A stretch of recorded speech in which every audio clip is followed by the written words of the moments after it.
This is another episode of New Music Today. I'm Corey Robertson, and we are on the WePodcast network. And we're sponsored this time around by Media in Windsor. If you are looking for billboards, believe me, a digital one is better. Contact Media in Windsor for your advertising needs. It's 519-966-7776. That's 519-966-7776. And to kick off this episode of New Music Today, very pleased to be joined on the phone by David Light, who is a recent inductee into the Windsor, Essex Music Hall of Fame. Hello there, David. Thank you for joining.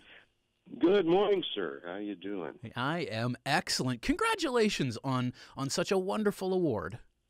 Thank you, sir. Thank you very much. I'm very pleased and humbled to get it. Tell me about the evening and the ceremony. I know locally in the Windsor, Essex area, you were certainly in some very fine company. Oh, indeed. It was a fine bunch of inductees this year, and unless I'm mistaken, I believe I was the only inductee from the county this year. Now, there have been other county inductees in the past. I'm thinking Jody Raffoul and Dale Butler and Bobby Garrett. There may be some others, and I apologize if I've forgotten their names. But I think I was the only one this year. Everybody else, I think, was from Windsor. And they were all musicians in long standing. One in particular, Vern Pfeiffer. I mean, he's been playing since, oh my gosh, long before I was born in the Windsor area, and I'm 67, so he's been playing for quite a while. I think he won the prize as the oldest participant. I think participant in longest standing. Now, anyway, there was a lovely dinner that they had for us, and that was excellent. It really was. And let's see, they had three bands playing. They had Pete Palazzolo and his daughter Christine, whom you've heard of, I'm sure. They got up and did an acoustic set, and just an excellent set. Love to hear them. And glad you mentioned them too, David, because what a great segue. Christy Palazzolo is lined up on this episode of New Music Today. I want to talk to you though a little bit about you get into music because it's an art form, and that's why you do music. So to me, I don't think music is necessarily about the accolades, about the awards. That being said, it is awfully nice to have one on the shelf. It is. It really is. I wasn't even sure where to put it when I got it. But my wife decided that she wanted it on the mantelpiece over the fireplace, so I'm still not sure about that. But that's where it's sitting at the moment, anyway. But yeah, we don't do things for awards. No, of course not. And long gone are the days, of course, when musicians play 6 nights a week. That kind of thing. It's a very different business, as you know, now than it was even in our youth. Sure. So basically, we all do what we can. We create situations for ourselves as best we can, and we just go with it. Now, the nature of the award, of course, is such that it's not just an award for playing music for a long time. It's that, but it's something far more important than that, and that is that the vast majority of the musicians in the, not only in the Windsor, Essex area, but really all over, everywhere, are, first in line to help out people that are in need. Yeah. It's people that need charity. It's people that are fundraising. Absolutely. It's people that work with youth, people that work with seniors. In all of those situations and many more that I haven't mentioned, musicians are there in the forefront, really doing what they can to try and help out and raise a little bit of money for people that are in need. Well, and that's what that's the award's true. about too. Yeah, because I think there's something as when music becomes part of your life and your life becomes music, and it's about making art, and that art in turn, it makes people feel good, and music takes us back, to places and times in our lives. Talk to me a little bit, David. You made a comment about the music business changing. What are some of the biggest things, even if it's just from a local point of view? What are some of the major changes that you've seen in the business of making a living as a musician?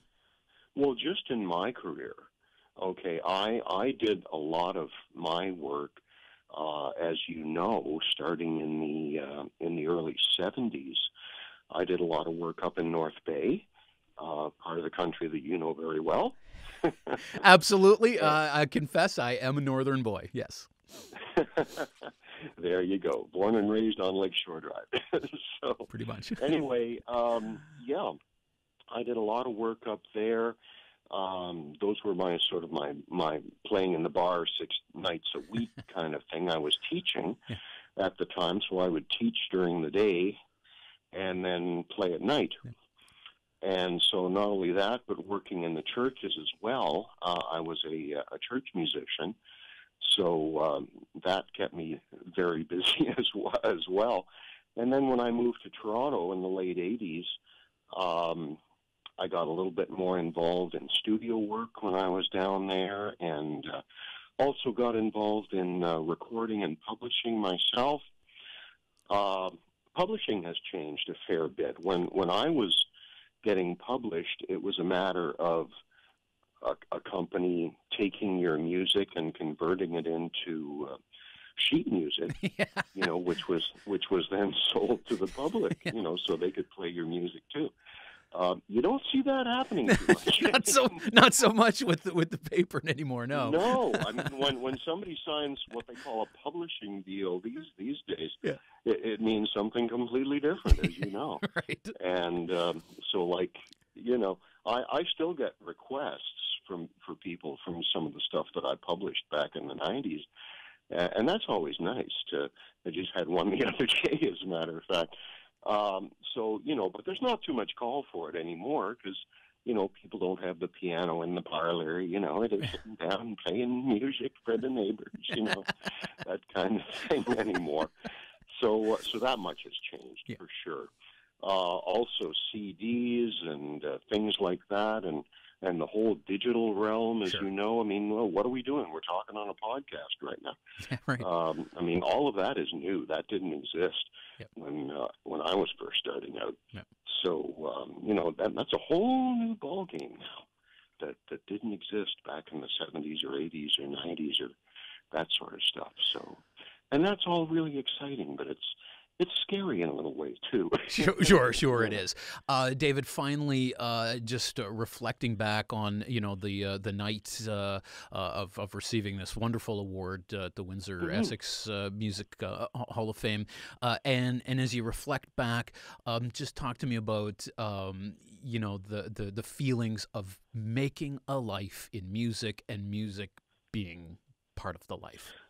Well, music is a source of happiness for people. It has to be. If it isn't, then why are we doing it?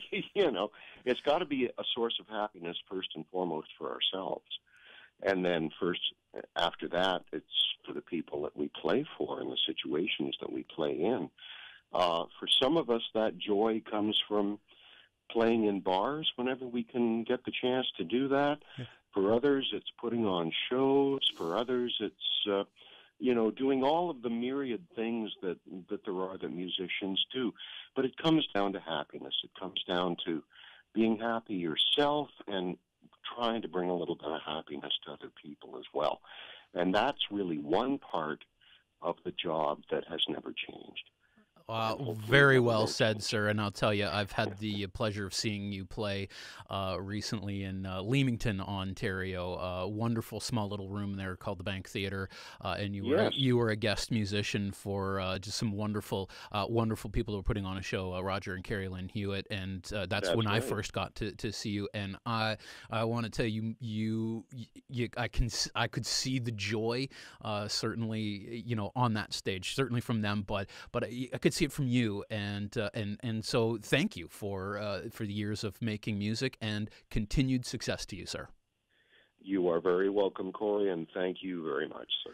David Light, recent inductee into the Windsor, Essex Music Hall of Fame, on New Music Today. If you're looking for billboards, believe me, a digital one is better. You can contact Adhere Media in Windsor for your advertising needs, 519-966-7776. This is New Music Today on the WePodcast Network. I'm Corey Robertson. And now this week in music history on New Music Today. This week in 1961, noted record producer Phil Spector, who'd been responsible for 3 U.S. top 10 singles during the previous 12 months, released a single on his own record label, Phillies. That single was also the debut by The Crystals, putting Oh Yeah, Maybe Baby and There's No Other Like My Baby as a side A, side B 1-2 punch. This week in 1967, the voice of an American radical was silenced. If any performer could claim to be the voice of the American left, it was Woody Guthrie. The singer-songwriter died in New Jersey after many years of suffering from Huntington's disease. Among his many songs, perhaps the most popular and influential was This Land Is Your Land. It was this week in 1970, Janis Joplin's flirtation with syringes ended in a Hollywood hotel room where she took an overdose of heroin. She was 27 years old and had been an international star for less than 3 years, but had spent most of that period living her life to the limits expected of a rock celebrity. Janis was inspired by blues greats like Bessie Smith and Lead Belly, but sang in bluesgrass, country, folk, and blues. With her band Big Brother and the Holding Company, their album Cheap Thrills sold over 1 million copies in 1968. A mass of contradictions, Janis was a sensitive woman who possessed tragically little self-esteem, and her untimely death came as no real surprise to those who knew her best. This week in 1968, after a brief but incredibly successful 2.5 years with 3 gold-certified albums, the last of which topped the U.S. charts, Cream began their farewell tour, the first band ever to be dubbed a supergroup. It consisted of Eric Clapton, the guitar star of the Yardbirds and John Mayhill's Blues Breakers, bassist and vocalist Jack Bruce, who had worked with Clapton in the Yardbirds, and drummer Ginger Baker.